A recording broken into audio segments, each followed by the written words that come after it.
Hello everybody, welcome back, or welcome in if it is your first time here. Hi, my name is Beck Griffin and this is the Deep Dive Project, which is my independent citizen journalistic venture in bearing witness to, archiving, and attempting to raise some awareness over some of the insanity that we are currently living through. If it is your first time here, I would love it if you subscribed. Of course, give this video a thumbs up regardless, and maybe share it with someone that you know. If it is your first time here, there are a few things that I want to make sure that you know going in. First and foremost is that there's a content warning with every single episode, every single video that I publish. There's a very real chance that some, if not all, of what we discuss could be distressing to some members of the public, so viewer discretion is advised. The second thing is that I always cite my sources, so you can find the source document for everything that we're going to be going over today linked in the description of this video. Feel free to check it out. And then lastly, I am not a journalist by trade, and I want to make very sure and point that out now because I think it's pretty important. I have an academic background, I have an environmental science background, I have a military background as a US veteran, but I'm not a journalist by trade. In fact, I'm just like you, a concerned member of the public who stumbled upon something that at that time nobody really seemed to be discussing, and I couldn't sit on that and not do something about that. I'm the kind of person who becomes convicted by injustice, and I want to see justice for victims.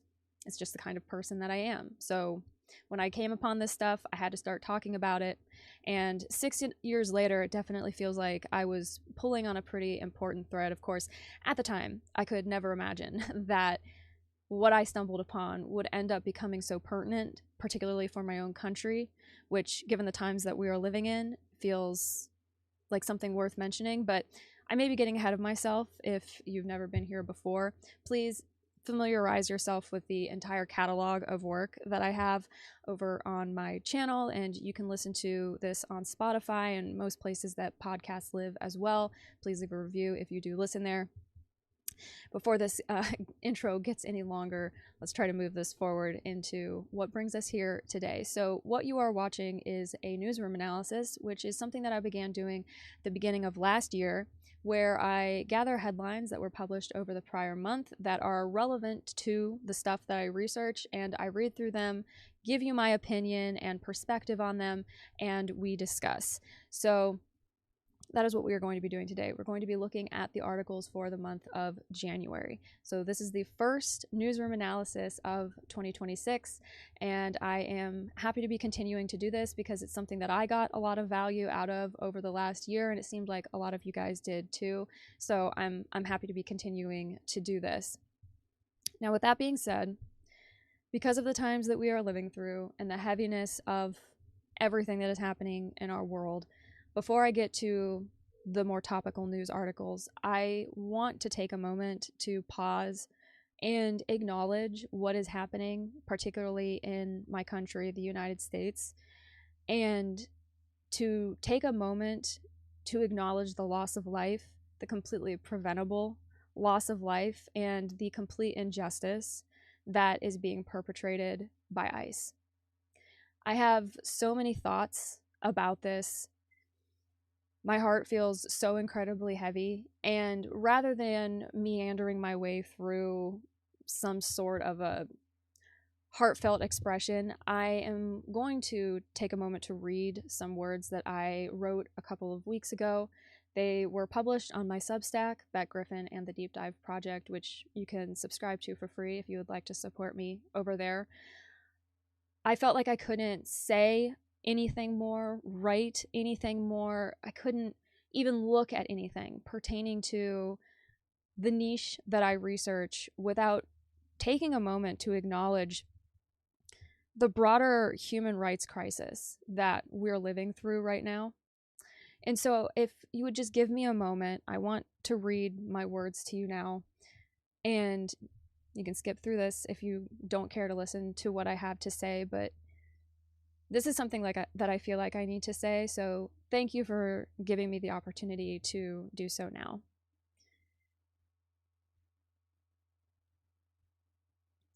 So I published this article on my Substack on January 23rd, and I titled it, America, America, Don't Look Away, with the subheading, quote, "The party told you to reject the evidence of your eyes and ears.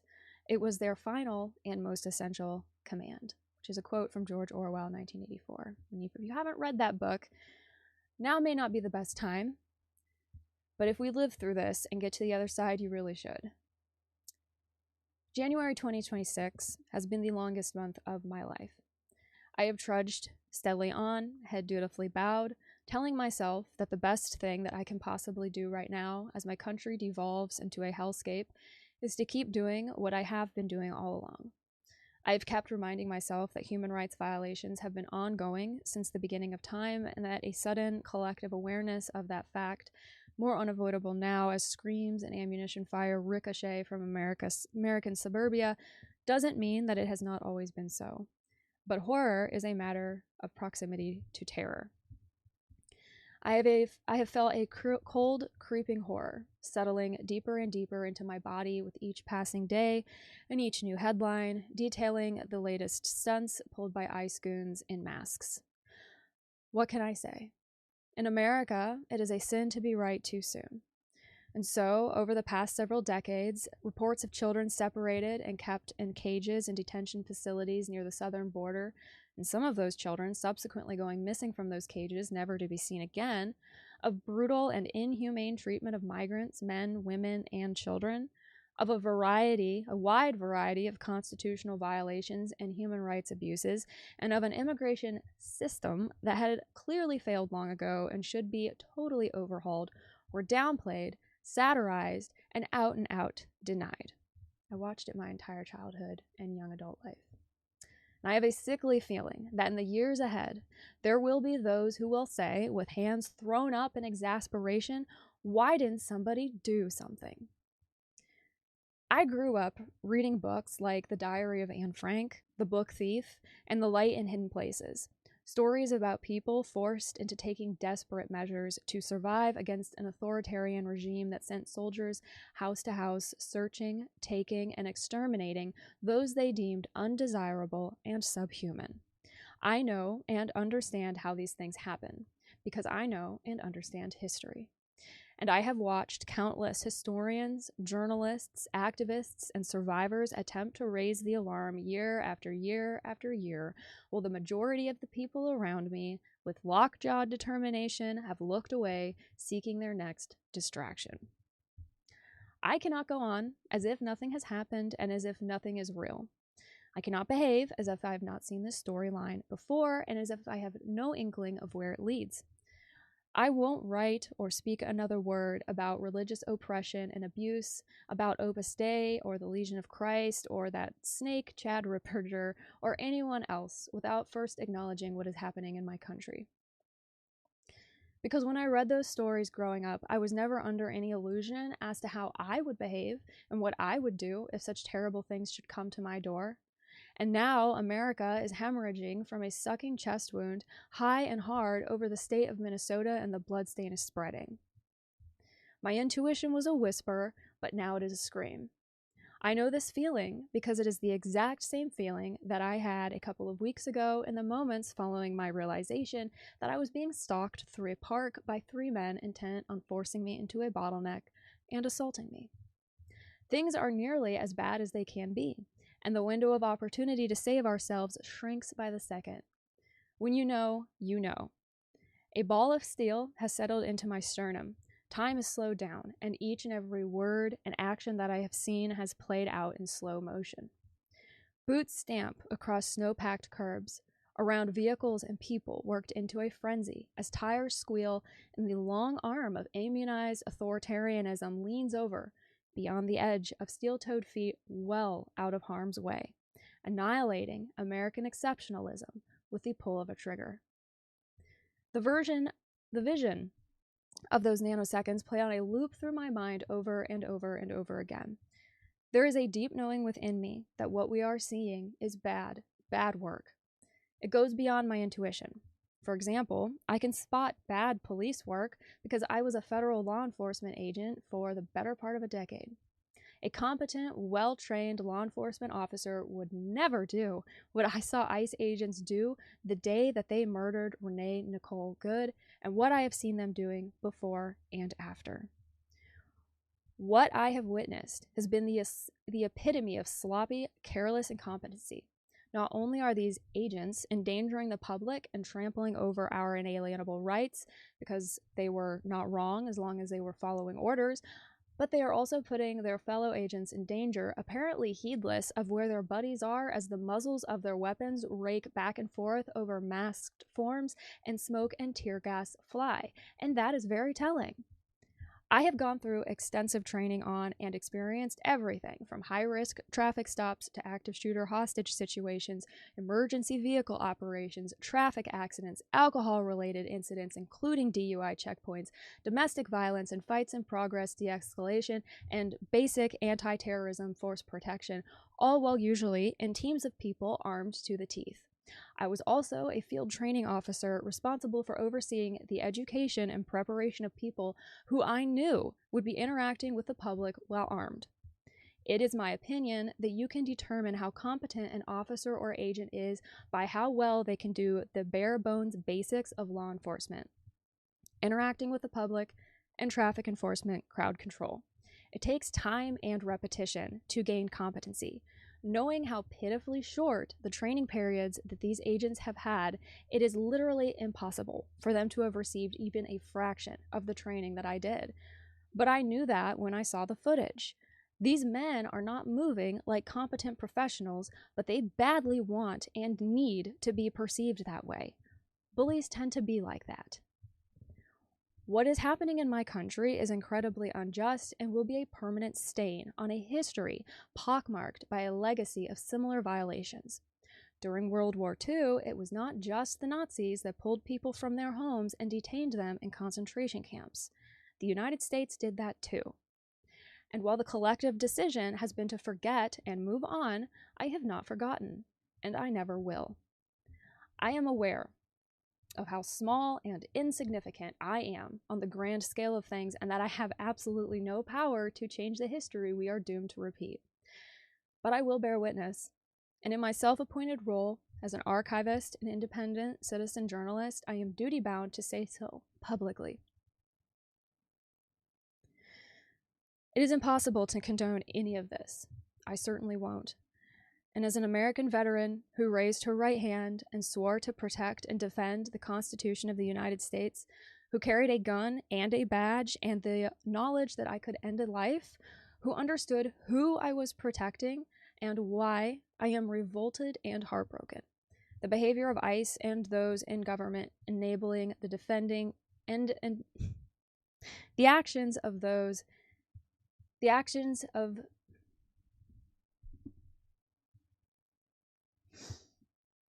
The behavior of ICE and those in government enabling and defending ICE's actions are shameful and wholly unconscionable on every level. Are you paying attention? Because I am. Opus Dei Pax. The way of peace is justice.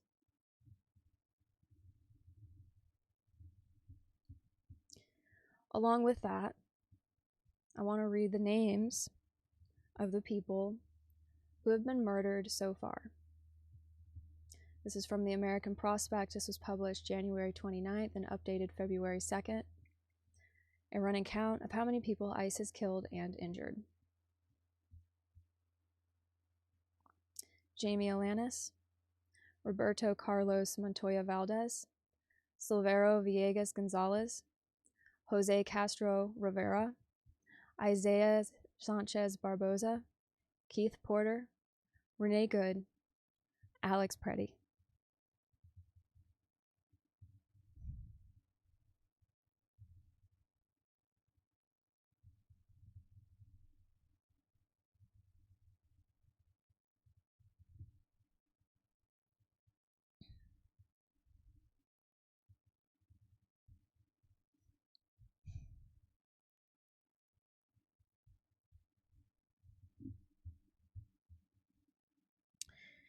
Eternal rest grant unto them, O Lord. So, With that said, I'm going to move forward with the full awareness of what is happening, that human rights in my country and really around the world are under attack as much so as they have ever been, if not more. But I do truly believe that knowledge is power. The truth will set us free. That there are more of us than there are of them. And that if we can link arms over a common cause, the good and safety and well-being of our fellow man, then we can probably make a lot of really positive changes. So, with that said, we're going to go ahead and move into our first article here from the last month, the official segment of the Newsroom analysis.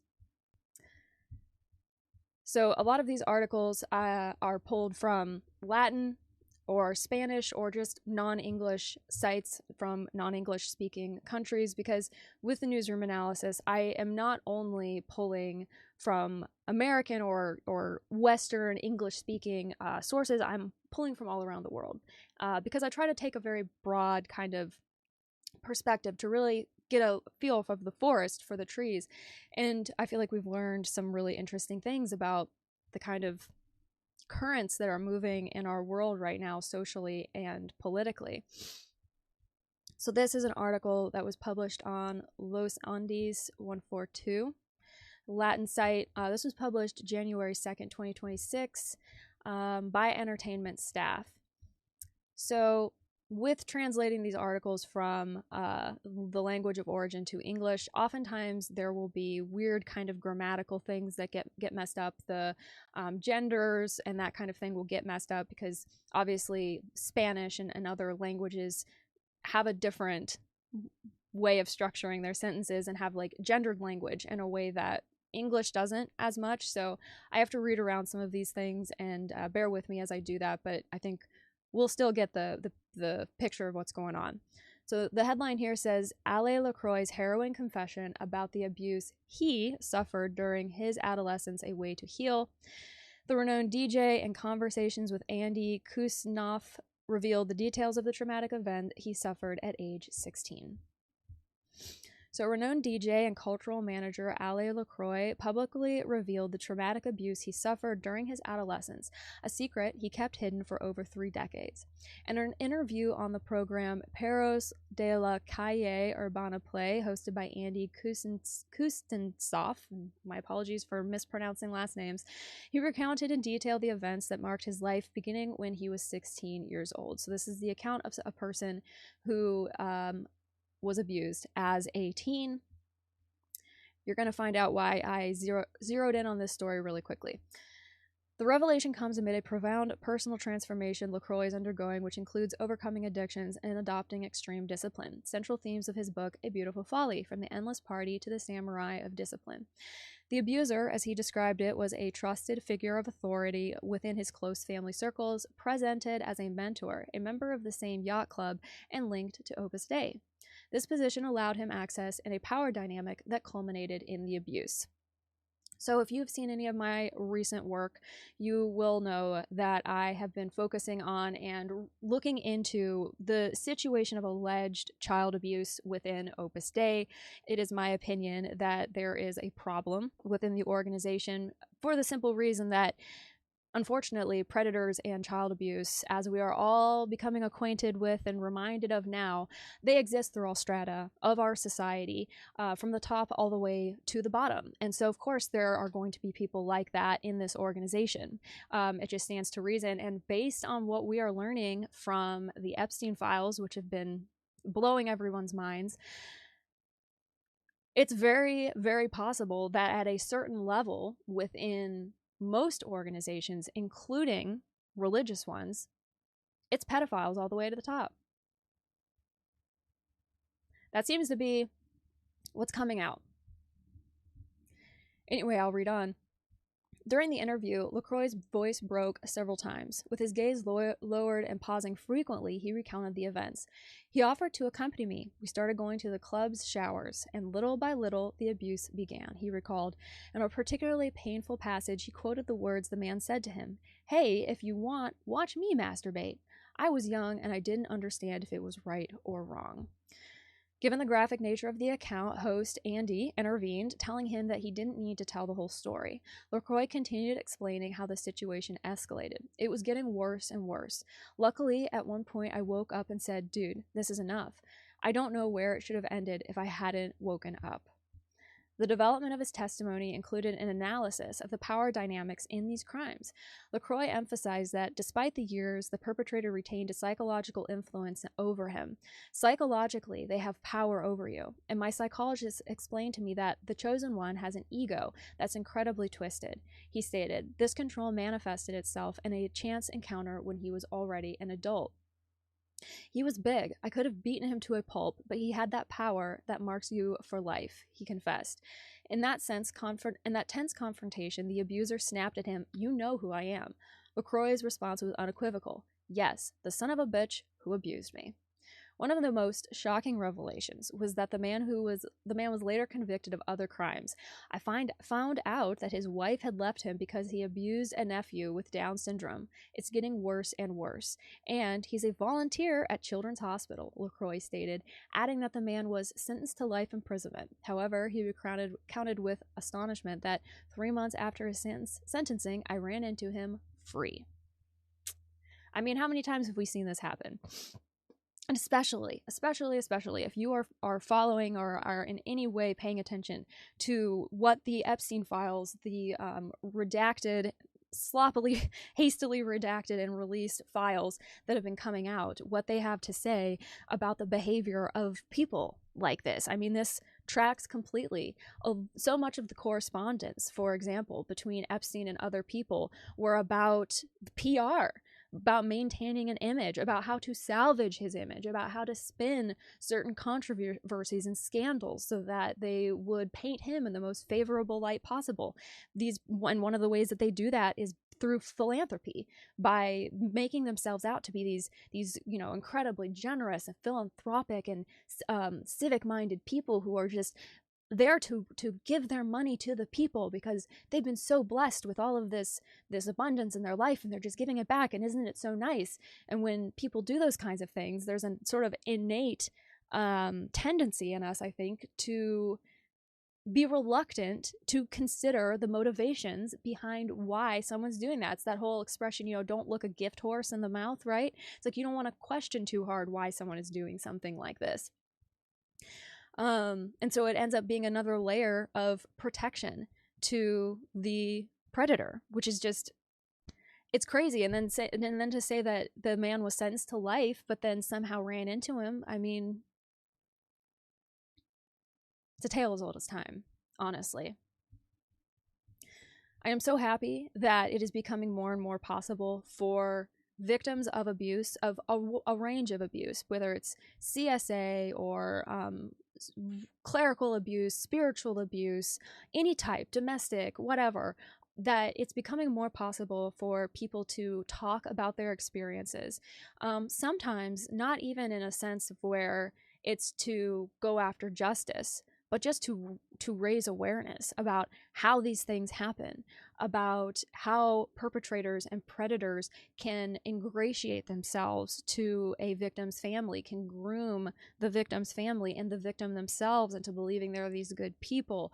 All of these different facets that go into the very complex issue that is just abuse in general. When you start adding in things like influence and power and money into it, it becomes even more complex. But we're finally starting to have those conversations, and a lot of people are being forced to contend with the reality of things in a way that they were really avoiding for a long time. My greatest hope is that this is not something that is brushed under the rug, any of this stuff. With the awareness that is being brought to abuse of human rights and how they are manifest and perpetuated, I hope that it isn't brushed under the rug. I hope that this becomes these conversations are the early precursors to better, more broad, more complete conversations that can lead to things like policy to protect people in our society, to deal with people who are predatory and use systems in our societies that are supposed to be there to help people to be bottom feeders, to be disgusting leeches on society. That is what my hope is. And it's another reason why I talk about this stuff. I don't enjoy talking about this stuff, but I think it's important. And I think we need to be having conversations about it. We need to be bringing this stuff into the public as much as possible. With that said, here's a perfect example. So this is from Infobae from Spain, published at the end of January 22nd. New cases of pedophilia emerged in the church following the agreement between the government and the bishops. The Stolen Children's Association, encourages victims of sexual abuse to give their testimony at this time, since if they do not now, they probably will never be able to testify about a prescribed crime. So this is written by Maria Garcia Areneles, and we'll read through some of it here. The signing of the agreement between the government and the Catholic Church on January 8th, which will create a new way through the Ombudsman for the reparation of victims of sexual abuse in the ecclesiastical environment, has been a turning point for many victims and more those who decide to take the step and seek justice. After years of silence following this pact, associations of survivors of these abuses have received new testimonies.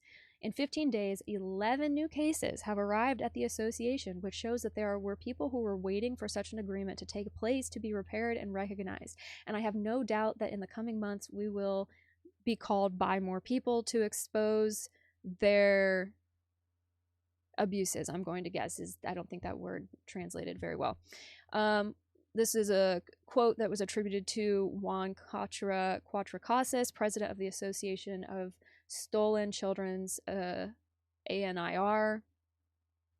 Most of the testimonies, which correspond to men who were abused during their childhood by priests and members of religious orders, had already appeared before the Ombudsman, although the victims had not directly contacted ANIR. However, Cuatracasas clarifies 3 of these cases had not been transferred to the agency led by Angel Gabilondo. While collecting all the cases received, the victims' associations remain waiting for the authorities to explain in detail the functioning and criteria of action of the new plan of care and advice agreed between the state and the church. Quote, "We know that there was a month to sign the agreement. We will collect all the calls that move us so that we can advise them conveniently," says Cuatracasas, whose son suffered sexual abuse by Jose Maria Martinez Sanz, a member and teacher of an Opus Dei school in Bilbao between 2008 and 2010. I've talked about this case quite a bit in the past. The president of ANIR appeals to those who have suffered sexual abuse in the ecclesiastical field to be encouraged to give their testimony. He insists that this is a key moment for the victims, since if they do not speak now, they probably can never ever testify to a prescribed crime. It also emphasizes that it is a right and not a concession. It's a great opportunity. They're demanding their rights, and they have the possibility to start a path so that they can free all their pain and their human trauma. This is not an alms, as many members of the church claim. The agreement signed on January 8th between the Ministry of Justice, the Spanish Bishops' Conference, and the Spanish Conference of Religious, which came forward after a complex negotiation and thanks to the impulse of the Vatican, establishes an extrajudicial mechanism of attention, recognition, and compensation for those who suffered abuses in the environment of the church and have been deprived of access to criminal justice, mainly because of the prescription of crimes. The Ombudsman will review each case and propose a form of reparation, whether symbolic, restorative, spiritual, or economic, as requested by the person concerned. If the proposal is accepted by both parties, the church will make the compensation. In the event that there is no agreement, a commission composed of victims, church, and state will seek a solution. If no agreement is reached in that committee, the Ombudsman's decision will prevail according to the government. The executive has also confirmed that compensation to the victims will be paid by the church. These compensations will be exempt from income tax and will be retroactive. So it will be interesting to see how all of this ends up shaking out and down, especially for people who are coming forward saying that they were victimized, asking for some type of reparation or assistance. This seems like a really positive thing, though, even if it's not a perfect system, even if there are things that need to be changed and amended, and it seems that's just the way that it goes. We have to start somewhere, and it's good to see the Spanish Catholic Church contending with this. This is following on the heels of news coverage that I saw all last year about the Archdiocese of Madrid, specifically talking a lot about spiritual abuse. They had released a video, you can find it on YouTube, talking about like a short little 3-minute video talking about spiritual abuse, what it is, how it manifests, what to be done about it.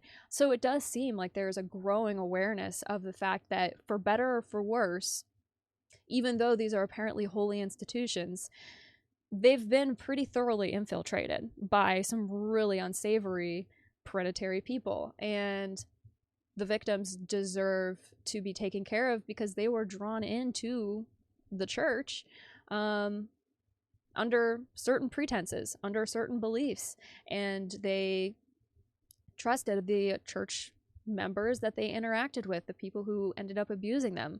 It's a very complex thing, but they deserve to be taken care of. They deserve to be acknowledged, at the very least. To have their stories heard and acknowledged is really, really important. That can be such a major first step in healing for so many victims of abuse, is just the ability to share what happened to them. It's one of the reasons why online communities like Opus Libris and Opus Dei Exposed are so successful, because there are people who have had experiences that they need to get out, and they need to talk, and they need to try to figure out what happened to them with other people who've been through similar things. Survivor communities and that kind of thing are really, really important. And I hope that this is a positive step in a positive direction. I hope that this builds on itself going forward. All right, next article. So if you saw my newsroom analysis from December, or if you saw, I clipped this segment as well, and I'll clip this as well to a standalone video.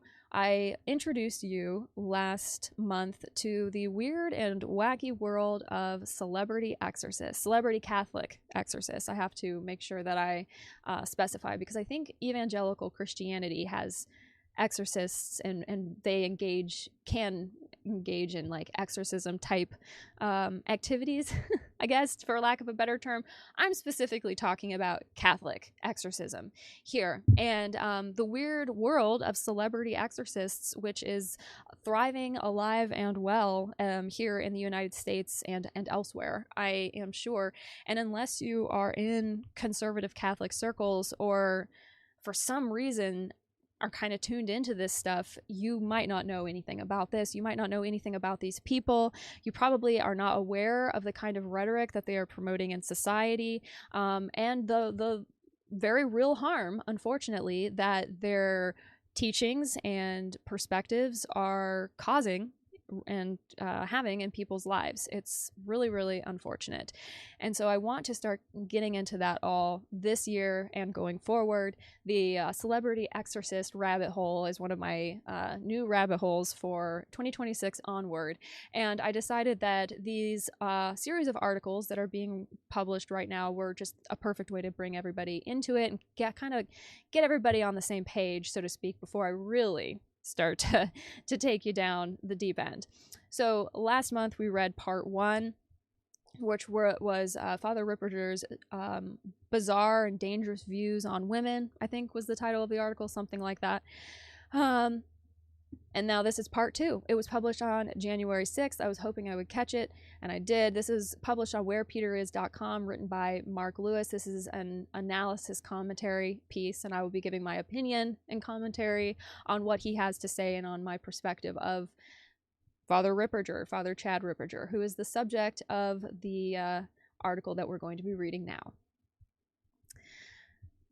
So, in part 1 of this series, Mike Lewis examined Father Chad Ripperger's public claims about women in general, that they are uniquely prone to emotional disorder, inclined toward control, and spiritually impeded by what he calls the curse of Eve. Those claims do not remain abstract. They are carried directly into his teaching on marriage, where they become prescriptions governing authority, sexuality, work, money, obedience, and even salvation. This second part focuses on Ripperger's public teachings and opinions, where his ideas cease to be theoretical and begin to impact people and families. I mean, I think I made a pretty good case in the first part that just his views on women alone stand to have a negative impact on people and families, but I digress. The Catholic Church's doctrine of marriage is demanding. It calls spouses to lifelong fidelity, self-gift, patience, sacrifice, and conversion, but it does not demand submission through humiliation, collapse consent into obligation, or baptize domination as holiness. When marriage is taught primarily as a hierarchy enforced by fear of sin, demonology, and shame, it stops functioning as a sacrament of communion and begins to operate as a disciplinary system. The stakes here are not abstract. Ordinary Catholics attempt to implement Ripperger's distorted and theologically unsound views in their lives, and real damage is done to marriage and families. The problem with Father Chad I'm just going to call him Father Chad. The problem with Father Chad's philosophy of marriage is not simply its emphasis on authority, but the persistent contempt with which wives are described, evaluated, and instructed. This is not a matter of tone or rhetorical excess. Language forms consciences. Repeated patterns of speech teach listeners what is normal, what is expected, and what kinds of suffering should be quietly endured. Across multiple talks, including those addressed explicitly to wives and mothers, women are not primarily treated as people with dignity, agency, and conscience who are united in communion with their spouses, but as risks to be managed, liabilities to be constrained, and sources of disorder, unless properly governed. And it's really, really sad to say that strains and threads and elements of this very disordered viewpoint are alive and well in probably all denominations of conservative religion, but I have my own experience with conservative Catholicism, specifically having been raised a cradle Catholic, and it's really sad to say that I saw this kind of rhetoric, maybe not quite as blatant as it is here, but I was exposed to these kinds of things. I heard these kinds of things through the church communities and the environment that I was raised in. I was raised in a very conservative Catholic environment. And so a lot of this is not really news to me. In a talk titled Spiritual Warfare in Marriage, available on YouTube, and he has the video linked, Chad frames sexual relations within marriage almost entirely in terms of obligation and enforcement.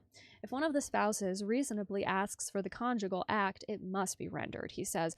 Otherwise, it's mortally sinful to deny that request. He continues, after the marriage, it's no longer a gift, it's an obligation. Your contract didn't say, I'll render the marital debt when I feel like it. In this framework, consent as an ongoing moral reality effectively disappears. What remains is entitlement backed by the threat of mortal sin. And there is a larger conversation to be had here about the concept of consent within conservative Catholicism as a whole, and how it really, at least when I was growing up, didn't really seem to exist as a concept and wasn't spoken about really at all.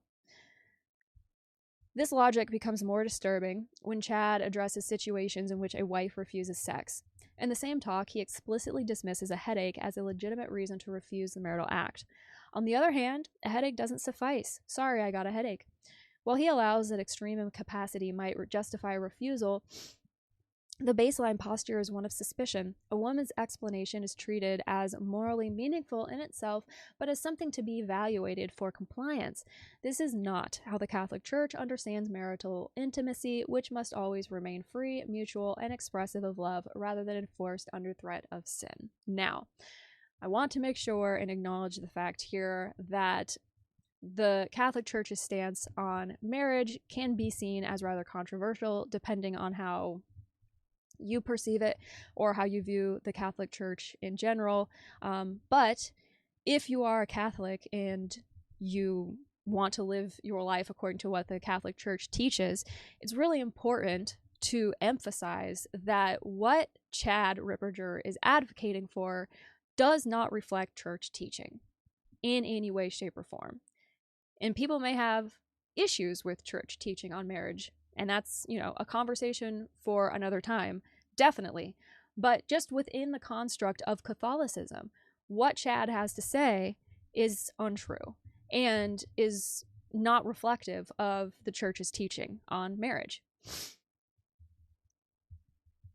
Ripperger enforces this coercive framing by rejecting covenantal language in favor of a narrowly contractual account of marriage. Quote, marriage is defined as a solemn contract, not a covenant, he states, adding that it is a contract precisely because it involves a conferral of bodily rights. That's a stretch. He contrasts this with what he portrays as a post-Vatican II shift away from what he calls the obligation of justice. When marriage is framed primarily as a contract governing access to another person's body, a transactional approach emerges.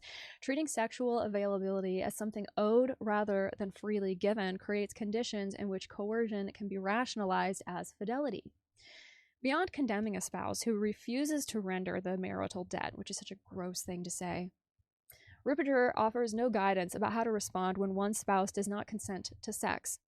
At around the 20-minute mark of his talk, he simply reiterates his beliefs about the obligatory nature of the marital contract, framing reluctance or refusal by one spouse as the product of demonic suggestion rather than as a morally significant situation requiring discernment, patience, and sacrifice. Here's the block quote here.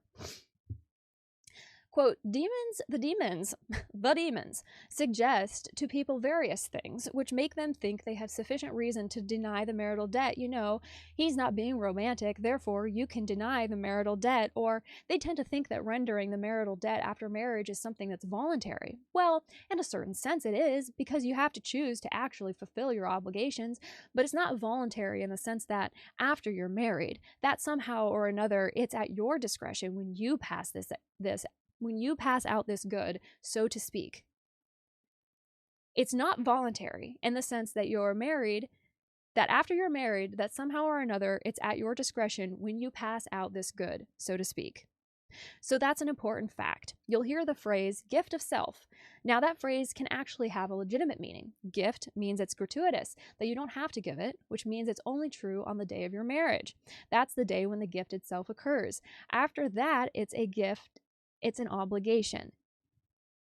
And the demons have subtly pushed this idea that, well, since it's a gift, I can just say whenever I want to and when I don't.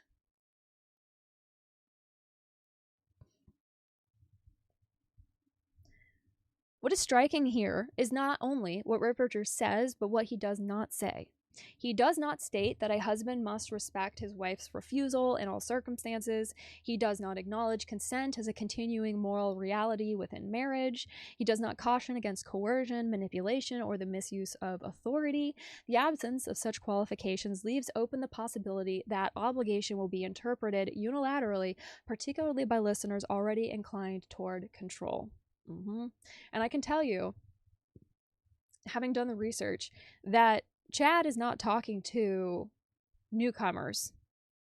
He is speaking to a very specific audience within conservative Catholicism. And I would wager to guess that that sector that he is addressing are already primed to receive what he is saying as a statement of fact. In this framework, the risk is not merely theoretical. Emphasizing sexual obligation without explicit limits or safeguards can create conditions in which coercion is rationalized as duty and resistance is interpreted as sin. In the most serious cases, such reasoning can be invoked by abusers to excuse sexual abuse, including marital rape, not because these acts are endorsed, but because the moral language needed to name and resist them is never applied. When a priest's public teaching omits clear prohibitions against coercion while stressing obligations in absolute terms, it raises legitimate concerns about how that teaching may be received and applied in vulnerable situations. This omission is especially notable when Chad's approach is compared with other faith-based hierarchical or patriarchal models, which at least attempt to articulate boundaries or warnings against abuse. In Ripperger's account, marriage is presented through abstract categories: first principles, right reason, natural law. Oh my gosh, don't even get me started on natural law. That is a whole separate kind of little rabbit hole that is directly connected to this one and underpins so much of the rationale for how Chad views the world. All of this applied without sustained attention to power imbalances or the potential for grave harm. Obligation is defined without precision. Protection from potentially dangerous and abusive situations is not. At the best, this type of thing, treating sex within a marriage as something that you have to do, as this obligatory act that you must perform anytime the other person wants it, at best is going to torpedo your sex life, I would think, because that's just not, it's not the kind of thing. Intimacy does not thrive under like a pressure vacuum kind of thing, right? It needs space, it needs tender care, it needs acceptance in order to flourish and to become something that you can share with another person. Like, none of this is going to encourage that kind of thing in a marriage, which is just really, really sad. The disrespectful way Chad speaks about women, it is so incredibly disrespectful. You can tell that he really thinks that, like, women are like maybe one cut above demons.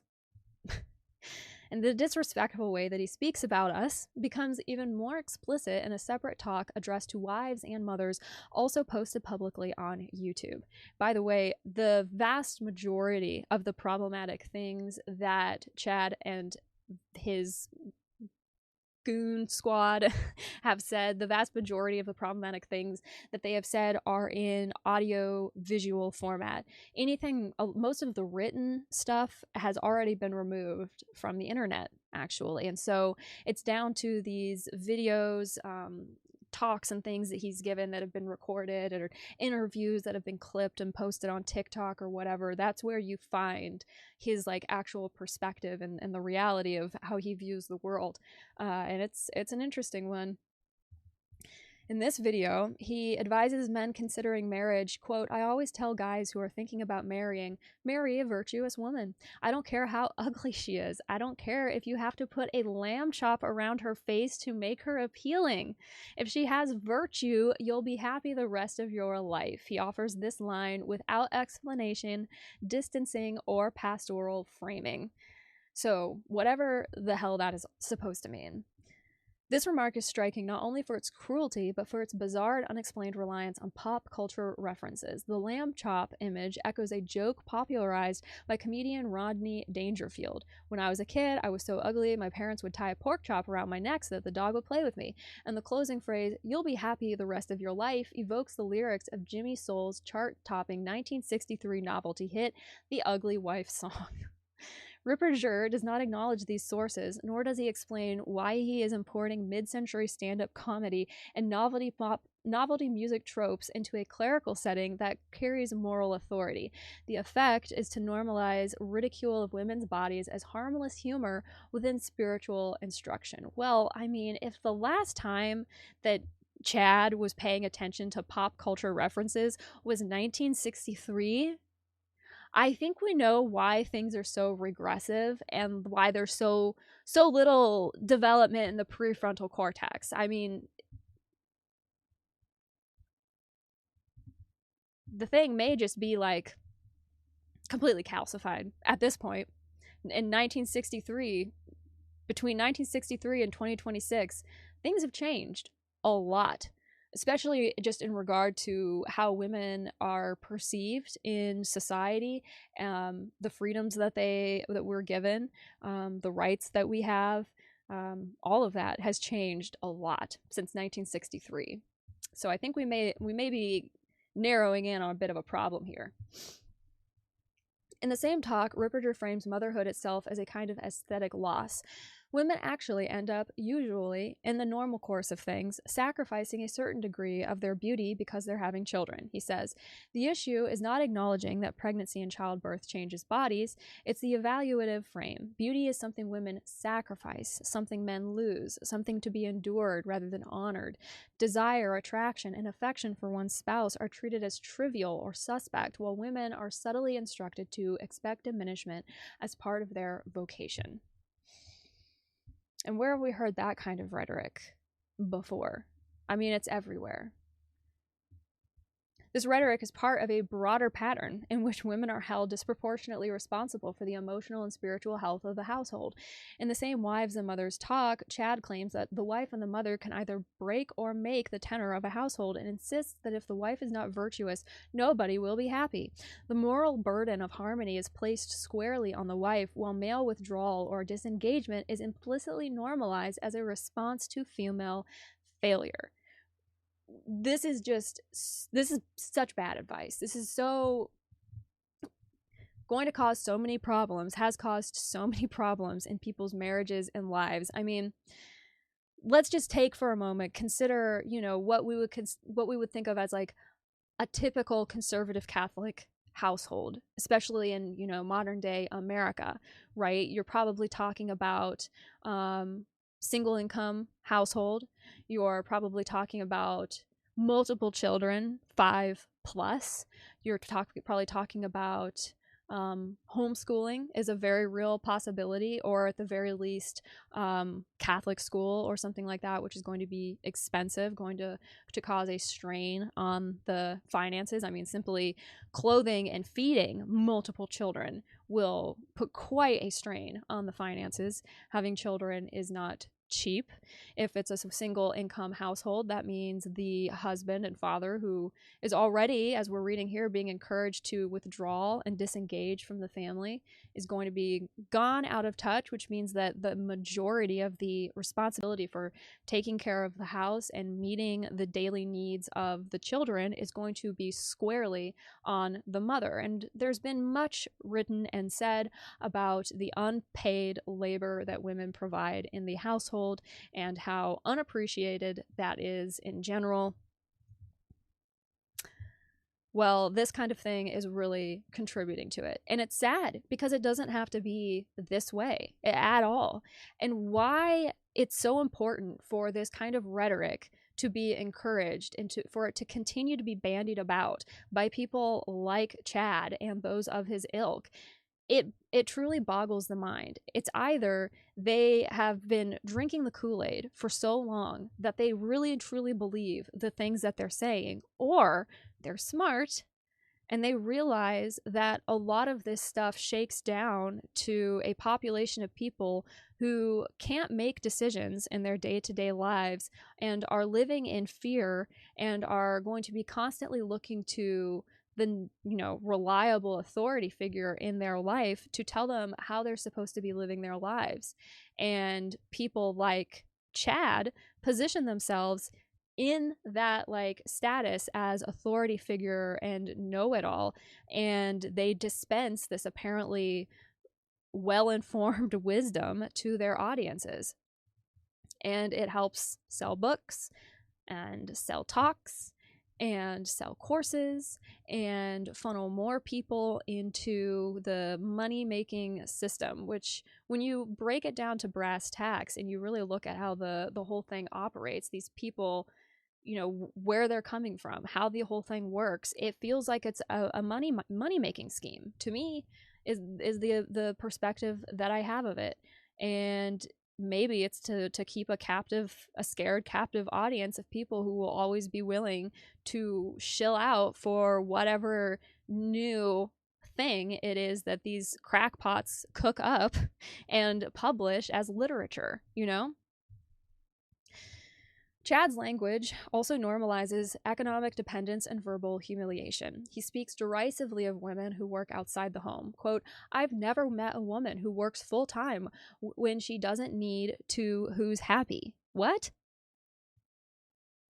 I've never met a woman who works full-time when she doesn't need to, who's happy. I think that's a misquote. I'm not really sure what that's supposed to say. But regardless, at another point, he goes further, suggesting that if men had properly asserted themselves earlier, they would have told women to shut your yap and go home and take care of the children. Nice.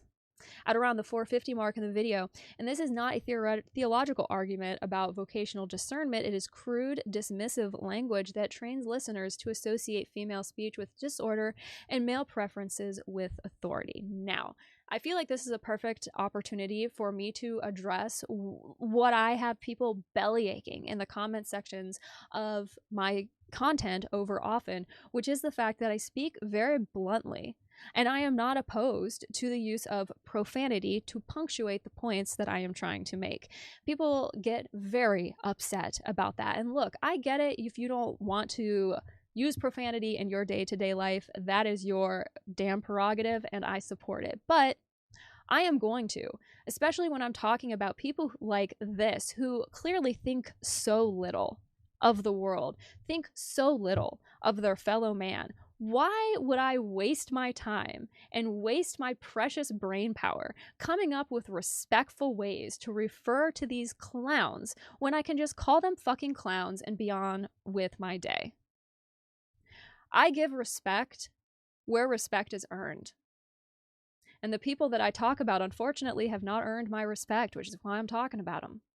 I wouldn't be talking about them if they were respectful, upstanding people. So I understand the outrage and the pearl clutching. But you can keep it to yourself.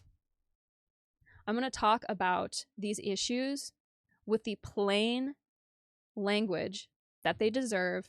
I'm going to use the correct terminology. No unaliving over here. No murmur over here. And I'm going to do so bluntly. Very fucking bluntly. And if you don't like it, you don't have to listen. You can leave.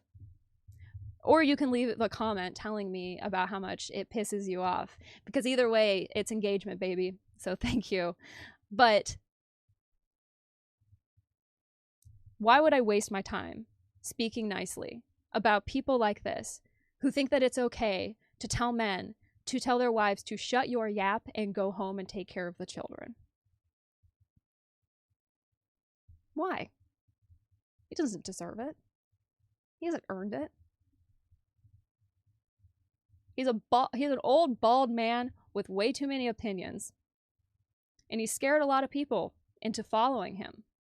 And I'm going to look forward to dismantling that brick by brick. Throughout these talks, women's resistance is consistently pathologized. Oh, I am sure Chad would say that I am just tore up from the floor up with the demon of Eve or whatever.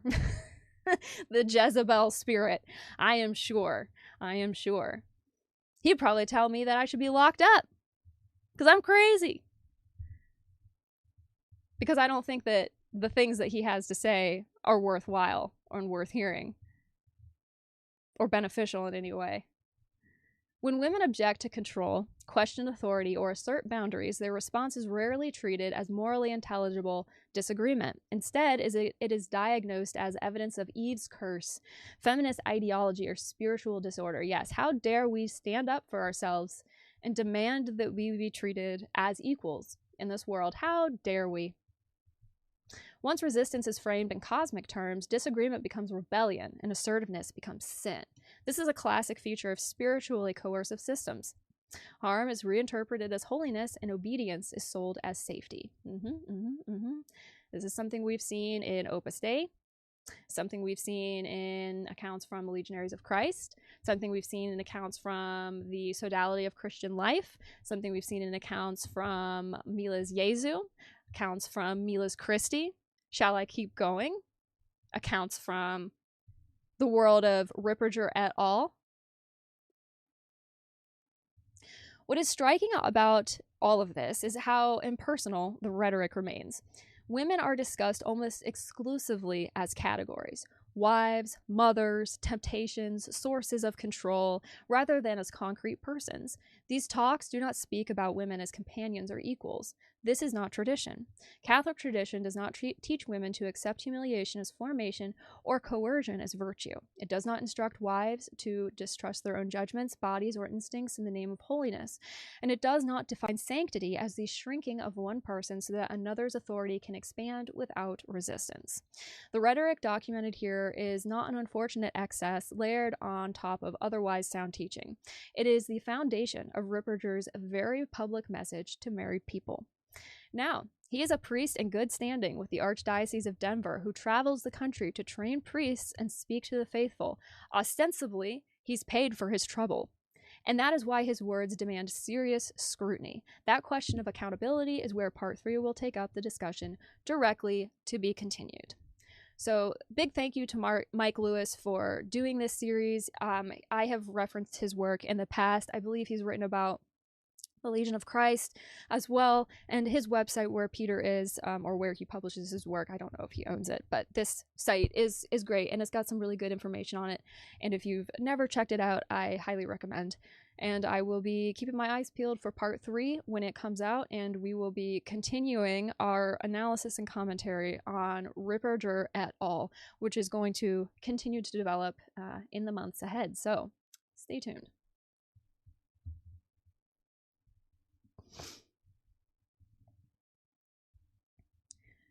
Alrighty, we are moving through the articles here. Let me see how many I've got left.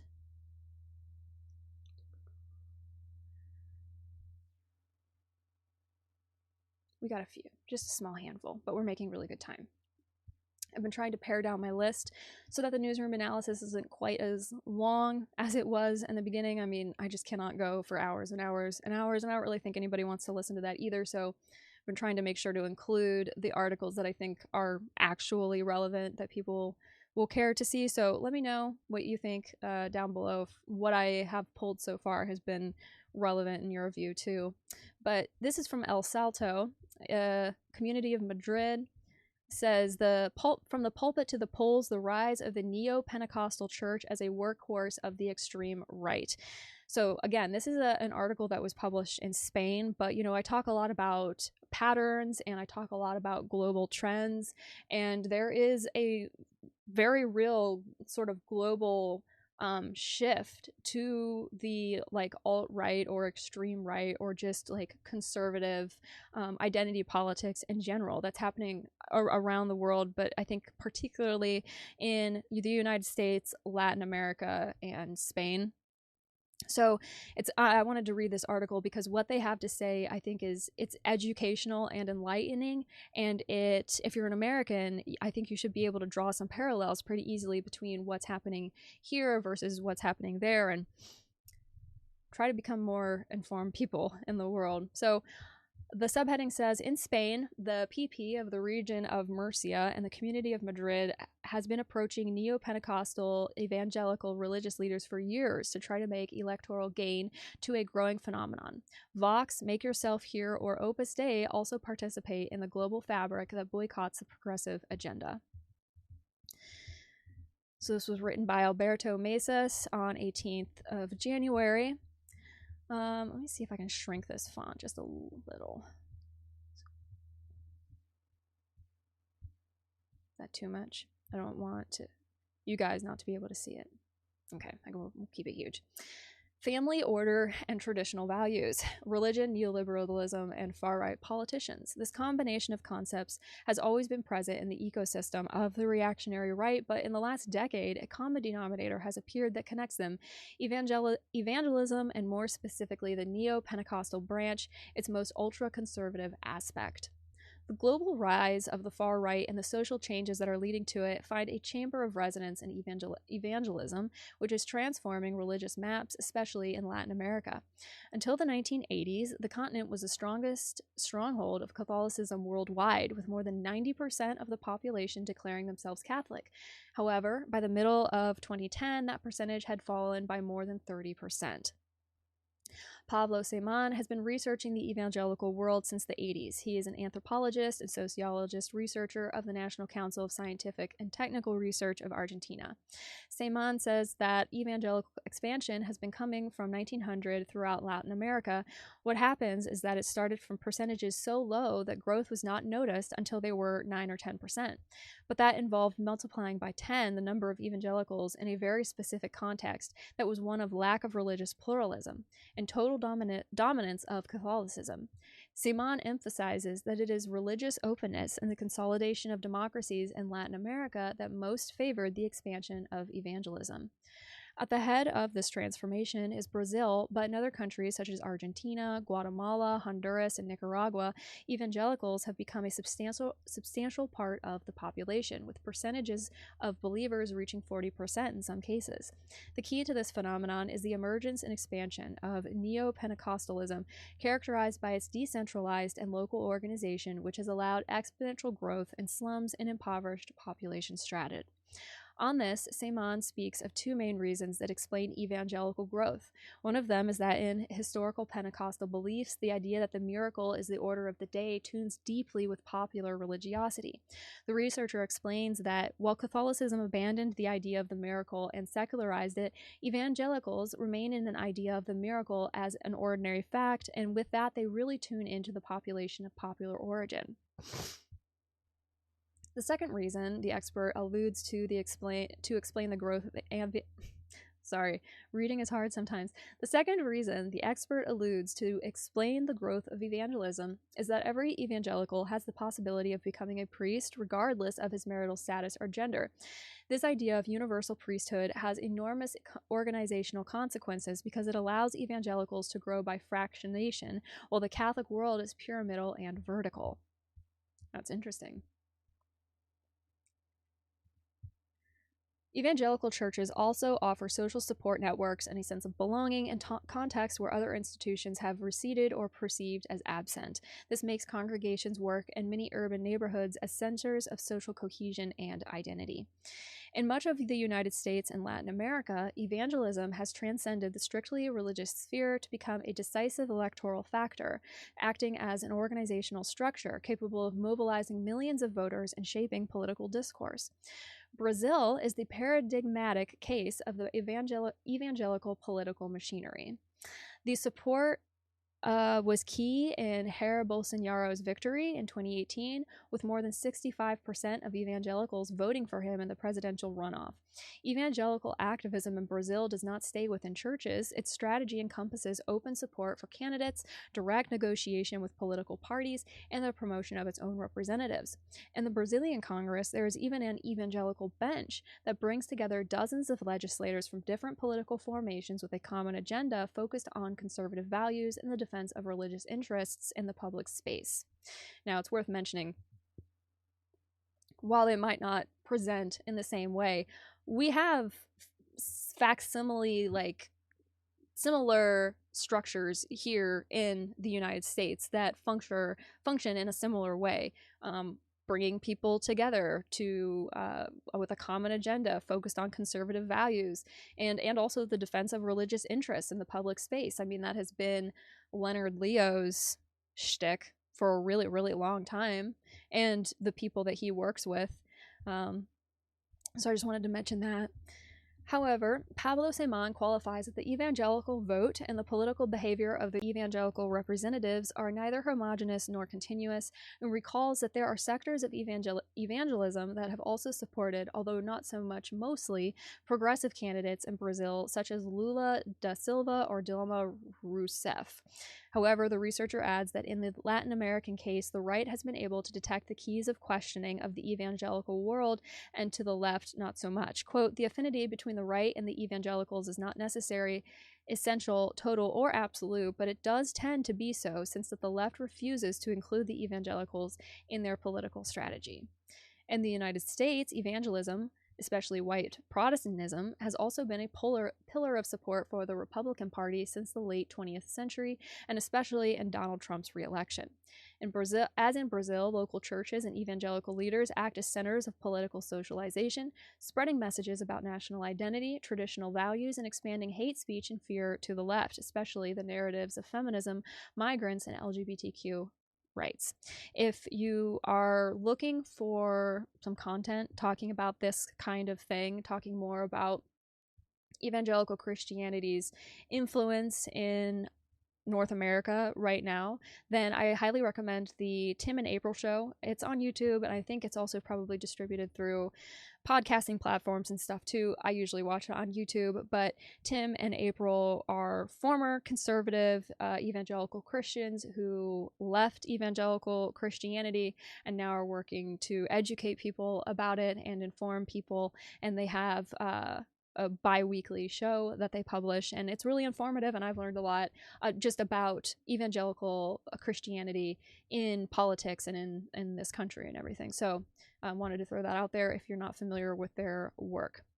Although to a much lesser extent, Spain is no stranger to the expansion of the phenomenon of Pentecostal evangelism. For decades, migratory dynamics, mainly from Latin America, have transformed the religious landscape of large cities such as Madrid or Barcelona and regions such as Murcia, where evangelical churches not only grow in number, but also begin to play an important role in local politics. The evangelical boom has not gone unnoticed by the PP of Madrid. During the pre-campaign of the municipal and regional elections of 2023, several party leaders carried out a deliberate strategy of approaching evangelical churches to try and channel support between the faithful of migrant origin and their social networks.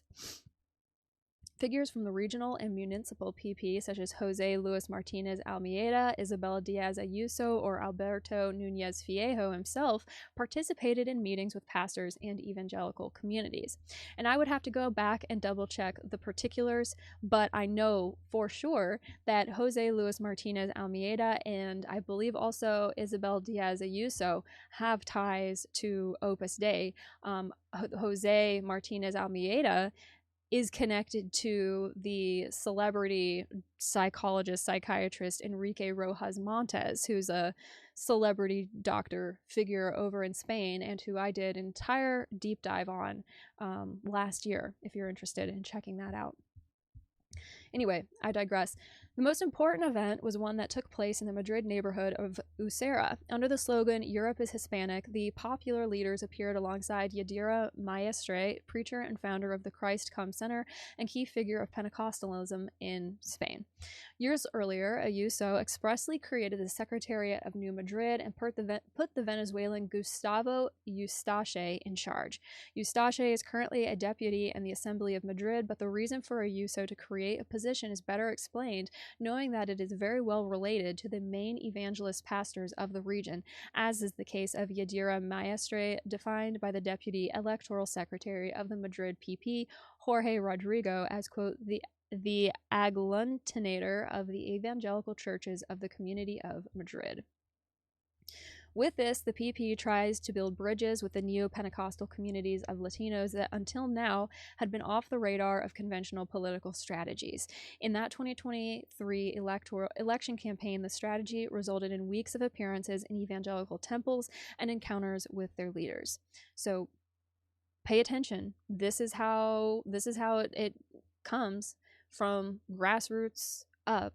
And you can see that in the United States and in Spain and in Latin America. And I've talked about numerous cases throughout Latin American history in different countries in Latin America where grassroots movements were sort of inserted early on so that later on down the line, when other key players were in place, there was sort of a grassroots support network already in place.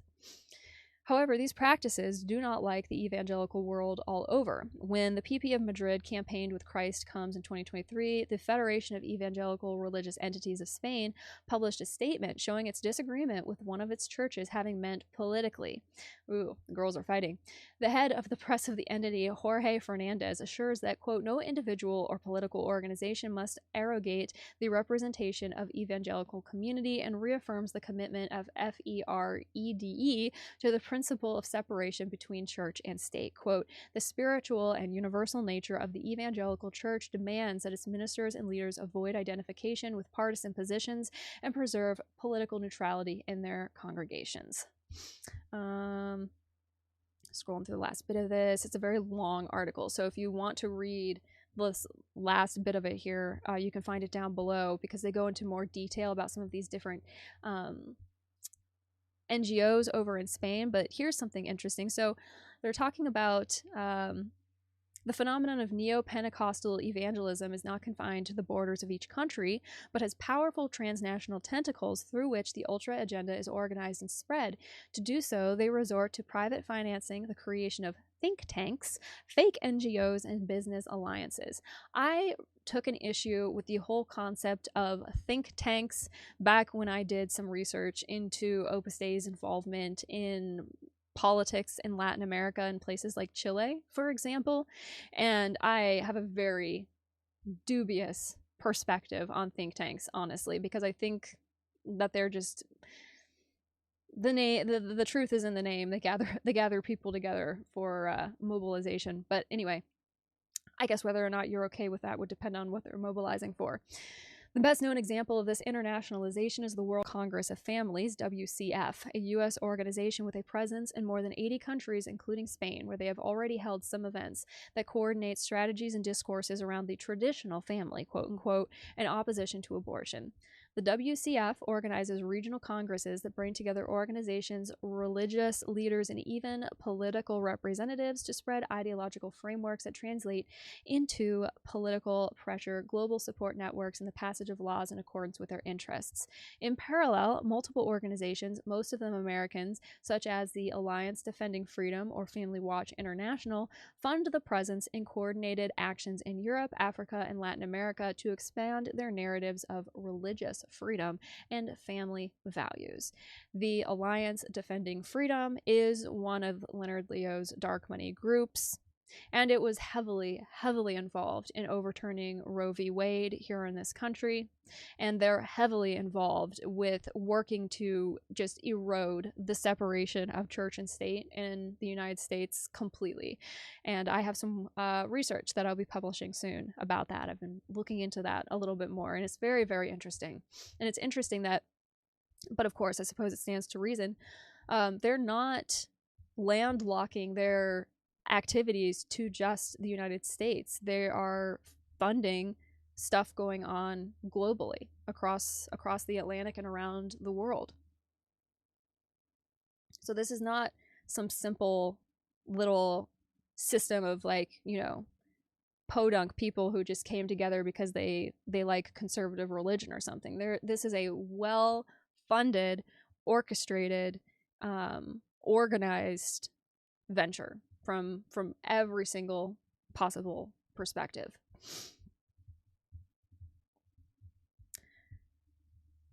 So it says that the work identifies 5 key Spanish actors in this ultra framework, and this is what we'll conclude this article with.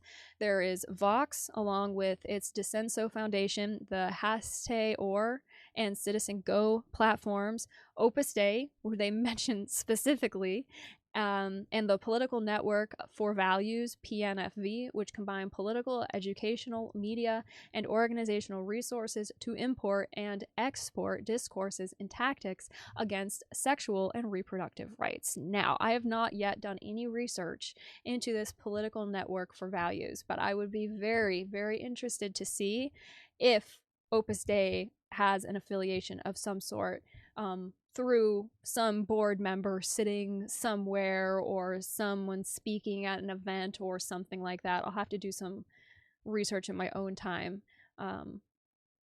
Or you can, if you would like to know. It's very, very easy. It's very easy to look into these organizations and determine if there is some type of a relationship there. And sometimes the relationship is as simple as they share ideological similarities. That's all it takes. Because, you know, if you've been here for a while, you will be aware of the fact that my perspective on Opus Dei is that it functions less like this army with one person, like one general commanding the troops, and more like a very sophisticated pipeline for just funneling people of similar ideological perspectives who are willing to put time and energy into Opus Dei's missions, which, Gareth Gore identified very well in his book Opus as, the acquisition of more funds and power. Money and power. So anyway, wanted to touch on this and bring your attention to the discourse overseas, just because I think it's interesting. I think we can see the parallels very easily. I mean, as this article even points out, the ties between what's happening here and what's happening there, they're not hard to find. They're not vague. They're very easy to establish. I mean, organizations like the ADF, Alliance Defending Freedom, are funding things overseas in other countries. If you're not an American and you're watching this, how do you feel about that? About a about a United States, because North America's a continent. The United States organization, some type of political action organization, coming into your country to bring funds and influence to further this type of rhetoric in your country. I'm not happy about it in my country, so I can't imagine that you are very happy about it in yours. Unless I have some people watching here who are very much in support of this kind of thing, but I find that hard to believe. I don't know why you'd be watching me. All right, moving on, and we are getting down to the end here. Let's see.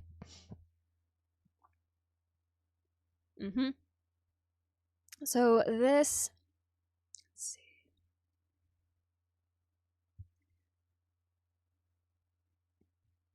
This is an article that was published in the Detroit News, and because of a name that was mentioned in here, I had to know what it said.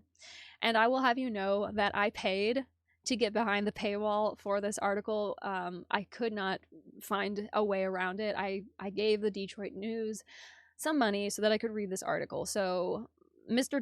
Donnelly, I hope you are able to do something with my funds. But because of the headline, because of the name that was mentioned in this article, I had to know what was going on here. And I had to see behind the paywall. So I'm going to bring you guys behind the paywall too. Because the headline to this article is very interesting. It says, Detroit-based exorcist goes on defense after credentials questioned. I always think it's so timely. Sort of a evidence of divine timing, if you will, how, and this has happened more than once, it's almost as if the minute that I decide to focus on a new rabbit hole or a new aspect of a rabbit hole that I've been down for a while or whatever, there will, that same week or within a very close time frame of me making that decision, there will be something that hits the news somewhere pertaining directly to the thing that I am getting ready to get into. And this is a perfect example of this. This was published January 21st. And it says that during a spurt in exorcists in the United States, a Detroit priest has made a name for himself. The Reverend Carlos Martins co-hosts a popular podcast about exorcisms and, in 2024, wrote what he hoped would be a bestseller about the practice. But that was before he was accused of not being an exorcist at all. And so this is him right here, Carlos Martins. Kyle Clement, and this was the name that jumped out at me, a longtime aide of another prominent exorcist, and that exorcist is Father Chad Ripperger, said he wasn't aware of any records showing Martins had ever performed an exorcism. Quote, "He is not who he says he is," Clement said during a Jesus 911 podcast in 2024. "The problem that I've got with Father Carlos Martins is he's opining and talking about things he doesn't know." Well, people in glass houses may not want to throw stones, Kyle Clement, because do you know what you're talking about? I'm not convinced. By the way, Kyle Clement is not a priest, but he is an exorcist. Make that make sense. In November, Martins filed a defamation lawsuit against Clement and Jesus Romero, who hosted the podcast and also questioned Martins' credentials to expel malevolence from a person. Expel malevolence. Clement and Romero are followers of the Reverend Chad Ripperger of Keensburg, Colorado, one of the leading exorcists in the United States. Ripperger didn't appear on the podcast and wasn't named in the lawsuit. The lawsuit, filed in U.S. District Court in Detroit, said Martins wasn't required to file records of his exorcisms. It described the defendants as competitors who sought to hurt the sales of his book, The Exorcist Files.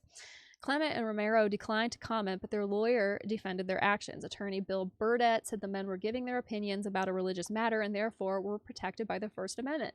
Determining whether Father Martin is authorized to perform exorcisms turns entirely on the interpretation and application of Catholic faith, Burdett wrote in a pleading in the lawsuit. Burdett declined to be interviewed for this article. People might be shocked to learn how many exorcists walk among them. Once common during medieval times, they're enjoying a renaissance in the Catholic Church. The growth began with a decree by Pope John Paul II in 1999 that every diocese should have an exorcist, said Andrew Chestnut, chair of Catholic Studies at Virginia Commonwealth University. The pontiff was worried about growing paganism in the world. The United States, which has 197 Catholic dioceses, had a dozen exorcists in 2005, according to various estimates. Today, it has 180, Chestnut said, so it's shrunk. The great majority of Americans would definitely be surprised there are approximately 180 Catholic exorcists in the U.S., so that's one for almost every Catholic diocese. 197 Catholic dioceses and 180 Catholic exorcists in the U.S. alone. Despite the growth, exorcisms still aren't common. Yeah. Before performing one, priests are required to rule out other possible causes of a person's possessive-like behavior, according to church guidelines. The subjects undergo medical and psychiatric evaluations, which is where most cases end. And that is because the vast majority of the time, people who are acting crazy and spooky and like they're possessed, they're not really possessed at all. They need mental health support. They need their brain chemistry to be balanced. They need help. They need medical care, not holy water and a priest waving a cross in their face. Not going to do it. Not going to help. And in addition to not helping, it can actually do a lot of harm for a person who is not possessed, right? And we can get into the weeds on whether or not possession is a legitimate thing or not. I suppose it would depend on your belief and your perspective, and you're entitled to your religious convictions. But it's really dangerous for someone who needs mental health care, needs medical support, to come into contact with something like this, to be told that they need an exorcism or something like that, because you run the risk, and this has happened, unfortunately, of the fact that person needing help completely being missed and everybody in their life going full bore ahead with an exorcism. This has resulted in deaths and just really, really tragic situations. And I think whenever I get to talking about the rabbit hole of celebrity exorcists more generally, that is something that I will get into in more detail then. The fallout and the harm that has been caused by people not following protocol, which the Catholic Church has protocol that people are supposed to follow if someone is believed to be possessed. And as this article rightly points out, two of the first things you have to do is you have to meet with competent medical professionals who are able to evaluate a person's physical and mental health competently. And if that doesn't happen, there can be a lot of problems. So, it gets into some details here about Martins. He was an atheist while attending the University of Waterloo in the Canadian province of Ontario, and he met a group of Catholic students there whose faith seemed to make them uncommonly tranquil, he said in a 2024 podcast, Capturing Christianity. Does not mention what group this was, but I would be interested to know. He found himself drawn to the group and accompanied them on a religious retreat, which eventually began as metamorphosis from non-believer to believer. Now, look, Opus Dei is not the only religious, not even the only Catholic organization that goes on retreats. Retreats are common. Lots of organizations have them. You could probably go to a different one practically every single week if you wanted to. So, that's not necessarily a proof positive that he went to a retreat, that it was like Opus Dei that he came into contact with. But because of the fact that Opus Dei is so present in education, particularly higher education around universities and that kind of thing, and then it talks about how he met these people and they invited him to go on retreats and blah, blah, blah. It feels very familiar. I feel like I've heard that story before, which again, I'd be very curious to know what group this was that he came into contact with. He said he found himself, drawn to the group. At 51, he said he didn't have to wait long for his first exorcism. Shortly after his ordination in 2003, he was assigned to a parish in Houston that was responsible for all the exorcisms in the archdiocese and surrounding archdioceses. 3 local priests were so busy casting out il diavolo that they farmed out minor exorcisms, such as for haunted buildings, to the young deacon Martins. He quickly felt like he had a knack for it. It says here, Martin said that he's asked to teach priests in the United States and other countries about exorcisms.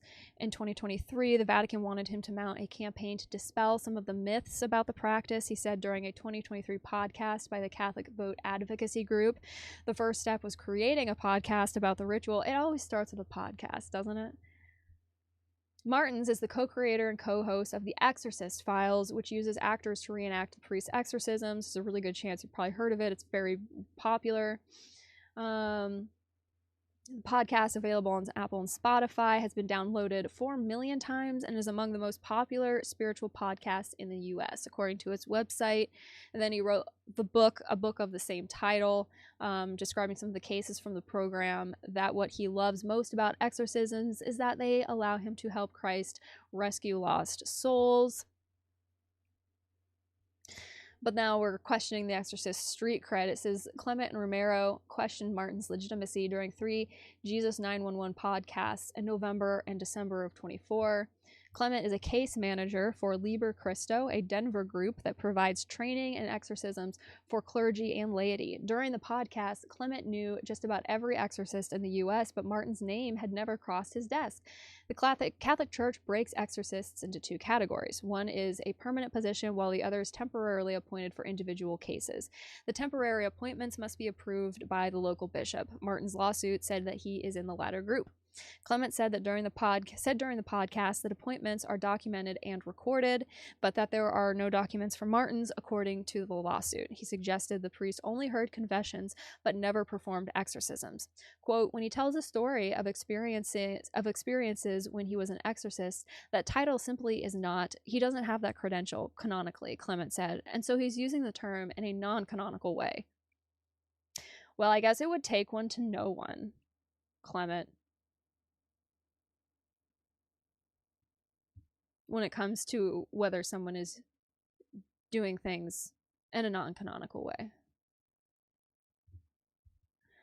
The 3 podcasts where Clement and Romero discussed Martins have been removed from streaming services, which is a common theme and has happened in the past.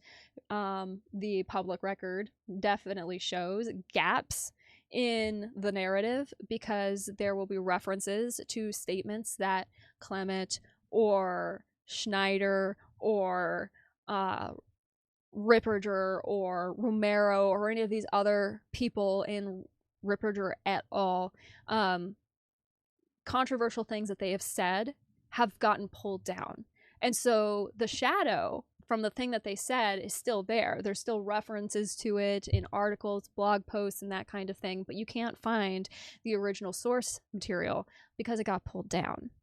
And there's quite a bit of revisionist history going on in the narrative with Ripperger et al., in my opinion, anyway, based on the research that I've done and what I've looked at, which I am looking forward to sharing in the not-too-distant future. Martin's lawsuit said he received permissions for his exorcisms, but it wasn't mandatory to keep records of them. Romero emailed Martins to say he was aware of the priest's work with relics, but didn't know anything about his experiences as an exorcist. Apparently, Martins, he has a bunch of relics from Catholic saints that he travels around with and displays for people to come and see, basically. And Romero asked Martins when Martins became an exorcist, and which bishop bequeathed the title, and in what diocese. And Romero said, as a podcast host, he had received numerous questions about Martin's status as an exorcist and wanted to be able to answer listeners' queries. So in a terse reply, Martins ignored Romero's questions and said listeners should contact him through his relics group, Treasures of the Church, according to the lawsuit. So lots of back and forth and people not getting along well. Looming just outside the lawsuit is Ripperger, the prominent exorcist, and he does loom. He founded the Society of the Most Sorrowful Mother, a Keensburg, Colorado group of exorcists, and developed Liber Christo, whose training is based on his teachings. He's a prolific speaker and writer about exorcisms. So what's important to underline here is that Liber Christo is this method, this set of protocols, this tool that Chad created that is based on his teachings and his perspective as an exorcist. And as we've already seen, based on the other articles that I have presented talking about Chad, he kind of paints outside the lines, canonically speaking, with quite a bit of what he says.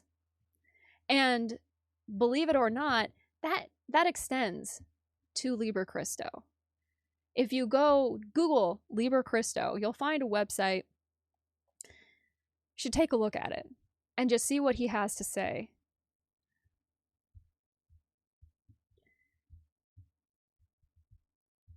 Of course, Chad declined to be interviewed for this article, and they note that Martin's book, The Exorcist Files, ranks 37,641 on Amazon's top sellers list. I have no idea if that's good or not. During the Catholic Vote podcast in 2023, Martin said he worked on the book for several years and had his material reviewed by 25 exorcists, psychiatrists, psychologists, theologians, and philosophers. That book, if I do say so, is the greatest work that I've ever done, Martins said.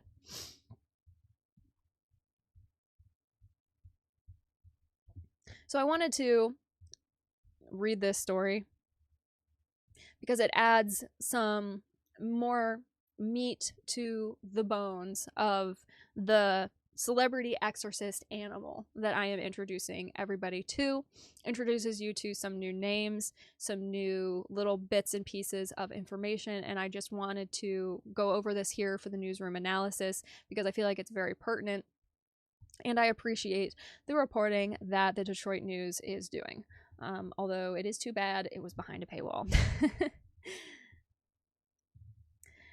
All right, moving right along. And I know that this is a long one, so thank everybody for hanging in there with me. We've got this and one more article, and then we will be concluding things. But this is another important one that I wanted to make sure to go over with everyone here today. Let me scroll back up. This is from World G1. Opus Dei, What's Behind the Arm Drop Between the Conservative Group and the Vatican. This was published on January 25th. The organization has gained unprecedented status by decision of John P. II, but privileges are falling behind after changes imposed by Pope Francis. What does the pontificate of Leo hold for this controversial institution? Much questions are being asked in that vein right now. So I wanted to read this article, see if we can get a little bit of an update on the situation. In the intricate little corners of the political machine that runs the Catholic Church, a special folder has been resting for years in search of a solution. This is the case of Opus Dei, which deals with the situation of the almost century-old organization that for more than 40 years has received an unprecedented and unique privilege in the Vatican hierarchy. Such power granted is, however, with days numbered after reforms imposed by Pope Francis. In 1982, John Paul II, sympathetic to the institution, changed the organization's status as a secular institute, which, typified in 1947, recognizes organizations whose members follow the Catholic faith but do not renounce common practices of their social environment and do not close themselves in religious orders. 2. Personal prelature. Although many interpret the term personal as if it were the recognition of a closeness in the relationship with the Pope, it is not about that. Traditionally, religious institutions are linked to their diocese. Based on territoriality, they are commanded by a bishop. The diocese, in turn, respond to the Holy See. Personal prelature is not based on the locality, but on the person of the members, so the term personal. By this classification, a personal prelature does not respond to the bishop of the diocese, which is where it is based, but to its prelate, the superior leader of the organization. Even more important, Opus Dei was the only organization ever classified in this way to date, but changes determined by Francis recently withdrew the status as a personal prelature. So apparently, breaking news, Opus Dei is no longer a personal prelature. According to World Edison Viega from Bled, Slovenia, as of the 25th of January. I don't know that I knew that.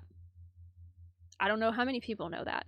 I feel like I see it referred to as a personal prelature currently in like news media and stuff. In theory, the change granted by John Paul II would serve to reconcile the charism of the organization, which has always advocated the exercise of holiness by lay people, with the need to structure it administratively within the church.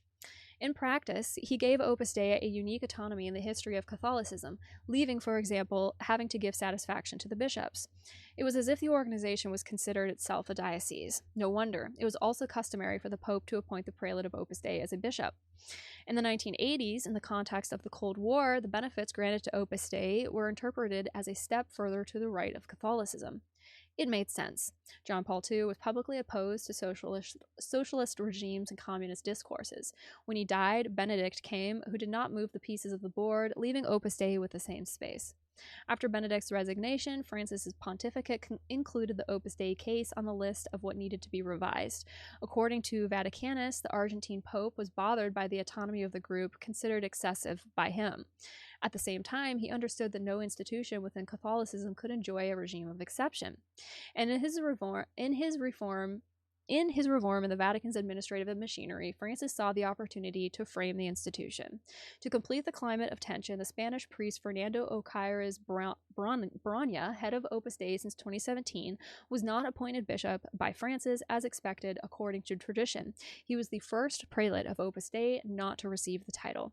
For analysts, this was a message. Francis wanted to show that the time of privileges had ended for the organization. Theologian and historian Gerson Lede de Moraes, a professor at Mackenzie Presbyterian University, claims that Francis was an heir to the tradition of the Second Vatican Council, which took place between 1962 and 1965. The council brought to the church social issues and current issues, in addition to the discussion about the power shared with the diocese and bishops, a point that was quite evident during the pontificate of Francis, which stood as one more bishop and was open to the greater participation of the diocese. Quote, he sought to open the church to important and current issues. The Opus Dei is a retrograde force, and its legal structure allowed it to navigate the opposition direction of the Pope's effort to bring the church to these themes and to broaden the participation of dioceses, explained Moraes. Francis published 3 documents in 2022 and 2023 that imposed the need for changes in Opus Dei. First, the organization began to have to report to the dicastery for the clergy and no longer to the dicastery for the bishops. Dicasteries are administrative and thematic bodies commanded by mayors appointed by the Pope. As before, Opus Dei had a status similar to that of a diocese without territory. It responded to the dicastery for the bishops. But when he went on to report to the dicastery for the clergy, below in the chain of command focused on matters related to priests and deacons. Thus, the change of dicastery was seen as a downgrade and a loss of power. Francis also ordered Opus Dei to submit annual reports of its activities, not 5 yearly as it did before, and it made official that the institution's prelate would not automatically be appointed bishop. But the most neurologic change was in the role of the laity, that is, the members of the organization who are not consecrated religious, such as priests and nuns. In John Paul II's understanding, in common agreement with the founder of Opus Dei, the laity were understood members of the prelature. In 2023, the then Pope changed the status of Opus Dei from personal prelature to public clerical association, which presupposes a submission to the Church's hierarchy and in which there is a primacy of the clergy, although the laity may also participate. In France's reform, lay Catholics also needed to be connected to the diocese of their territories. With the new rules, the religious who was consecrated gains importance. The laity may devote themselves to the apostolic works of a personal prelature by means of conventions stipulated with the prelature itself.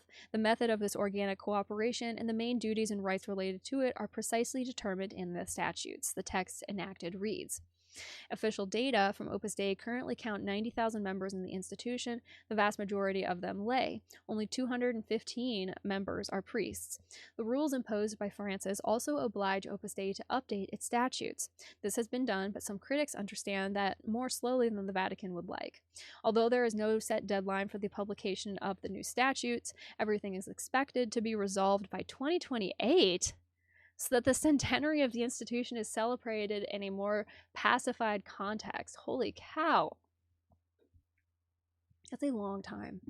The statute will have to define what Opus Dei will be a public clerical association, as Francis has determined. The demotion of status implies that it will be an association of members of the secular clergy who respond directly to dioceses and bishops, different from the clergy who respond to orders such as the Franciscan and Dominicans, from priests and deacons, and will be governed by statutes approved by the Church that grant legal personality and define their mission, explains political scientist Aldo Fornazzari, a professor at the School of Sociology and Politics. In this way, Opus Dei will lose its autonomy and privileges and will cease to be a church within the church, he continues. According to a note signed by journalist Jack Valero, head of communication for Opus Dei in Britain, what is being studied is how the charisma and legal dimension of Opus Dei can coexist. In recent weeks, BBC News Brazil has spoken to members of Opus Dei in 4 different countries. All requested that their names not be cited in the report, stating that official information should be given by the communication offices maintained by Opus Dei. Respondents indicated that they did not care about the question of the prelate no longer being appointed bishop. We are not concerned about domestic politics nor about hierarchy, another commented. Another point debated by the members of the organization is what may be the stance of Pope Leo, enthroned in May after Francis' death. When the current pope was simply Bishop Robert Prevost, he headed the Peruvian diocese of Chiclayo between 2014 and 2023. It is a region where there are several priests connected to Opus Dei. This, in the view of some members, could help that the conduct related to Opus Dei was more friendly than in Francis' time. Leo has already had private conversations with the prelate of Opus Dei, but nothing indicates that he will backtrack on what was determined by Francis. Even so, internally, at least some adjustments are still expected, the members claim. Fornazzari thinks a change of course under the new papacy is unlikely because Opus Dei has been causing discomfort in various Catholic segments. I mean, try in various societal segments, just generally speaking. I mean, the organization is being indicted by Argentine federal authorities for labor trafficking, which is not a new accusation. I mean, they were convicted of the same in France in 2016. And have been accused of similar behavior in places like the UK and Ireland. So it's not just Catholic sectors that Opus Dei is having an impact on. And more to that point, that's a reason why I talk about it. I mean, I'm not Catholic anymore. So on a certain level, when it comes to what the Vatican's going to do with this organization, I kind of don't have a dog in the fight anymore. It's sort of immaterial to me. I'm more concerned with what is going to happen in the civil and criminal courts, simply because I feel like at this point there is a better chance for victims to receive some sort of redress or justice in the civil and criminal courts than in any kind of canonical court. But, you know, maybe Leo is going to change everything. Maybe. But Opus Dei is everywhere, like I mentioned earlier, because of the fact that they have managed to insert themselves into every single strata of society. Then you don't have to be Catholic for this organization to potentially have an impact on you, particularly not when there are people who are affiliated with the organization who are becoming politically activated and running for public office, and then employing that mentality, that Opus Dei kind of perspective on the world to their civic duty. The impact is definitely real, and it's going to be felt by a lot of people, not just Catholics. So that's why I talk about it. And it's worth, for all that I don't have a dog in the fight for really what the Vatican does in regard to Opus Dei, I still mention it and talk about it because I know that a lot of people do. There are a lot of Catholics and former members who would really like to see some sort of accountability and some sort of something from the Vatican in regard to the whole situation with this organization. So it's not just one small sector of people, and that is why I talk about it. There is publicly no known date for the adoption process to be consummated, but there is information that the Pope would give an ultimatum. A text published on the Opus Dei website in June called the information that Pope Leo had given an ultimatum demanding speed in drafting the new statutes. The report questioned the communication department of Opus Dei, but the institution limited itself to sending a brief note to the report signed by journalist Roberto Zanin from the Brazilian office. In the text, he emphasized that the order has worked in line with the guidelines of the Holy See to adopt its statutes. Roberto Zanin said that the result of this work was delivered to the Vatican in June and that Opus awaits the approval of the Pope to, only then, grant interviews on the subject. So, we are still waiting. This article goes on to provide some historical context, which you can go and read about if you want to in your own time. That was the meat and taters, where things stand with this organization and the Vatican. That was really what I wanted to convey and present in this article. So, last but not least, in the vein of canonical processes, this was published on EWTN News on... I don't think they put a date on this article, but I saw it within the last few days. So it was within the end of January or so. Legionaries of Christ, no canonical process against founder pending at Vatican. And so by founder, they're talking about the pederast Marcial Maciel. The spokesman for the Legionaries of Christ, Father Raphael Giacome LC, announced on Saturday that the Holy See has informed the congregation that no canonical process is taking place, nor will be taking place against its founder, Father Marcial Maciel LC. The spokesman for the Legionaries of Christ, Father Raphael, announced on Saturday, yes, they're not taking no canonical process.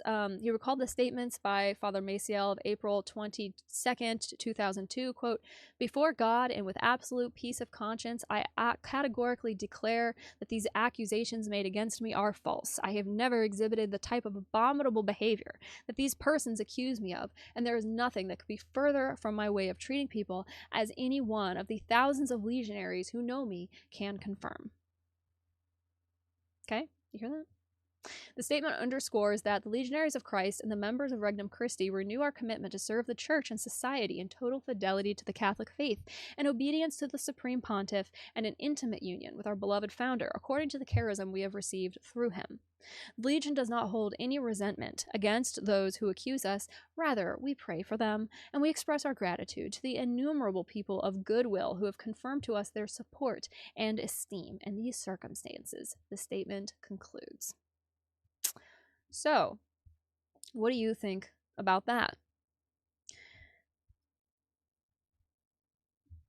It seems to me like maybe some revisionist history.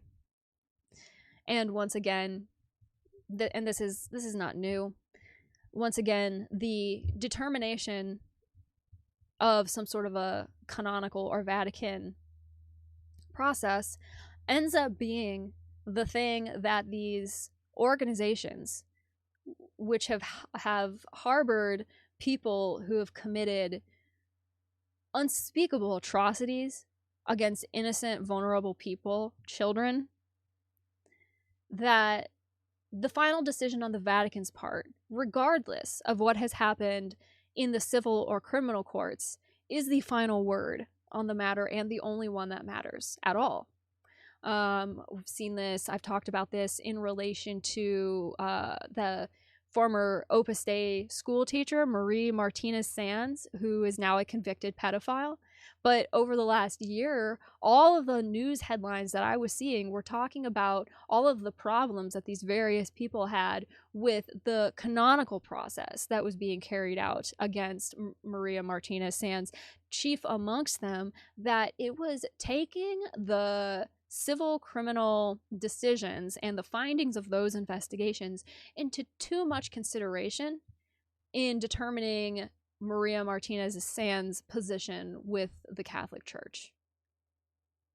So I see this kind of thing. Seems like something I've seen before. Feels like, well, the Catholic Church said we're fine, so we're fine. Doesn't matter what's happened anywhere else. And they make the statement at the end, we don't have any resentment against those who accuse us. We're praying for them. We haven't done anything wrong. Yes, a bunch of our financial information and potential fraud was exposed during and after the Pandora papers. Yes, we got called out for hiding our significant wealth in overseas accounts. But we don't have any resentment. We're praying for the people who have been accusing us because, just so you know, there's no canonical process against the founder pending at the Vatican now, so everything's fine. That's how it reads to me. Let me know what you think about that. I don't know. And if you want to know more about the Legionaries of Christ and what happened with the organization and its history and everything, I have an entire deep dive episode dedicated to it. You can go and find it. I worked really hard on it, so I'd appreciate it if you did. But that brings us more or less to the end of the news headlines that I wanted to go over. There are a few mentions that I want to make sure to include at the end here. There were some people who passed away over the course of the last month, and I wanted to make a mention of their names here. The one that you probably heard about was John Allen, who was the creator of Crux, I believe. Yeah, he helped launch and he led Crux, which is a major Catholic news outlet for more than a decade. Him and his wife, Elise Ann Allen, who's a senior Rome correspondent, and he passed away on January 26 at the age of 61 after a 3-year battle with stomach cancer. So I wanted to make a mention of that. He has had a huge impact on Catholic news. I have his book right here on my shelf. He wrote a book that was supposed to be like a very comprehensive and thorough investigation into Opus Dei. I have my issues with his work, but he has left a lasting impact, and he will be remembered long after he is gone. So he passed away, and also Bishop Emeritus Pedro Pablo Elizondo Cardenas, who was a member of Legion of Christ, passed away. An Opus Dei member was tragically killed in a really awful train accident. Maria Luisa Ugi from Navarre. She was in a really fatal train accident in Cordoba, passed away. I've got to translate these real quick. Father Jose Antonio Veloso passed away. He was a member of Opus Dei and originally from Coimbra. And last but not least, Alfredo Lozada, priest of Opus Dei, passed away. So may eternal rest grant unto all of them, O Lord, and may perpetual light shine upon them. So that brings us to the end of this newsroom analysis. Not a minute too soon. I managed to keep it under 2 hours, but only just barely. So thank you so much for sitting through this with me. Links to connect with me on social media, learn more about my work, are linked down below. If you or someone that you know is in need of mental health support, I've collated some resources down below as well. Take a look. There may be something there that can help you. Please do like, subscribe, and share if you have not already. Thank you for being here, and I'll have a new video very soon for you. But in the meantime, remember, nolite te bastardes carborandorum. Don't let the bastards drag you down.